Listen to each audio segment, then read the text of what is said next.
एक समय की बात है, एक बड़े नगर में दयालु सेठ नाम का एक व्यापारी रहता था।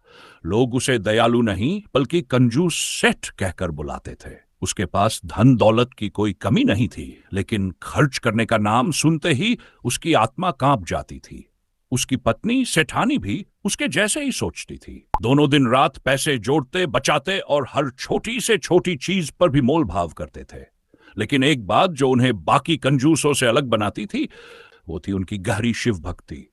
सेठ हर रोज सूरज निकलने से पहले उठकर भगवान शिव की पूजा करता, घंटों तक शिवलिंग पर जल चढ़ाता और नमः शिवाय का जाप करता। उसके घर के हर कोने में भगवान शिव की मूर्तियां और तस्वीरें थीं। भले ही वह किसी भिखारी को एक पैसा न देता हो, लेकिन महाशिवरात्रि पर वह शिव मंदिर में चुपचाप भारी दान देता था, बिना किसी को बताए। एक बार नगर में भयंकर सूखा पड़ा, खेत सूख गए, लोग भूखे मरने लगे। कई अमीर व्यापारियों ने राहत के लिए कुछ न कुछ दान किया, लेकिन सेठ और सेठानी ने एक दाना तक नहीं दिया। लोग उन्हें और भी बुरा भला कहने लगे। एक रात सेठ को सपने में भगवान शिव प्रकट हुए।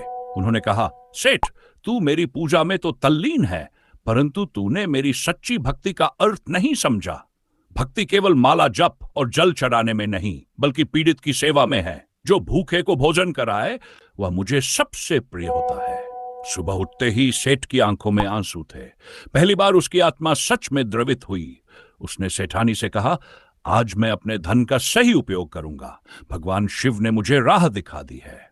उसी दिन सेठ ने नगर में एक बड़ा अन्न क्षेत्र खुलवाया, जहां रोज हजारों भूखों को भोजन मिलने लगा।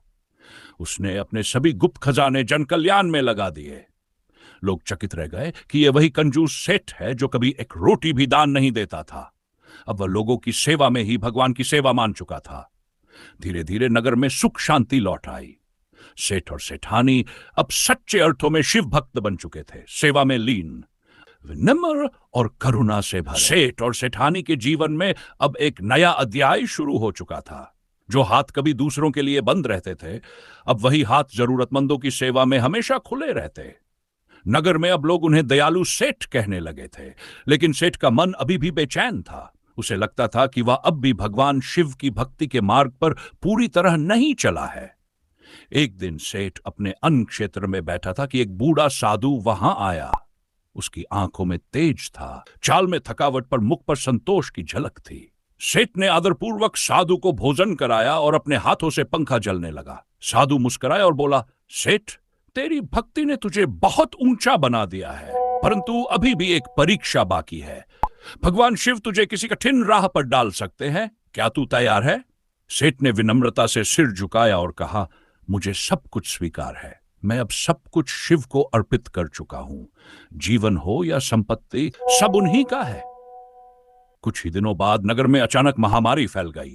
रोज सैकड़ों लोग बीमार पड़ने लगे। नगर के धनी लोग डर कर अपने परिवारों सहित नगर छोड़कर चले गए। किंच और सेठानी वही रहे। उन्होंने अपने हवेली के दरवाजे खोल दिए और बीमारों के लिए शरण, दवा और भोजन का प्रबंध किया। दिन रात सेठ लोगों की सेवा में लगा रहता। कभी किसी के सिर पर ठंडा पट्टी रखता, कभी किसी को गोद में उठाकर वैद्य के पास ले जाता। अब उसके जीवन का उद्देश्य सेवा बन चुका था। लेकिन इस बीच सेठानी खुद भी महामारी की चपेट में आ गई। सेठ टूट गया, लेकिन उसने अपनी भक्ति और सेवा को नहीं छोड़ा। उसने सेठानी की सेवा और ईश्वर की पूजा में कोई कमी नहीं की। एक रात जब सेठ थका हारा शिव मंदिर में बैठा था, तो उसे फिर भगवान शिव का दर्शन हुआ। भगवान ने कहा, सेठ, तूने अपनी सेवा, भक्ति और त्याग से मुझे प्रसन्न कर दिया है। तेरी परीक्षा पूरी हुई। तूने कंजूसी की सीमाओं को छोड़कर अपने हृदय को विशाल बना लिया। तेरी पत्नी जल्द ही स्वस्थ हो जाएगी।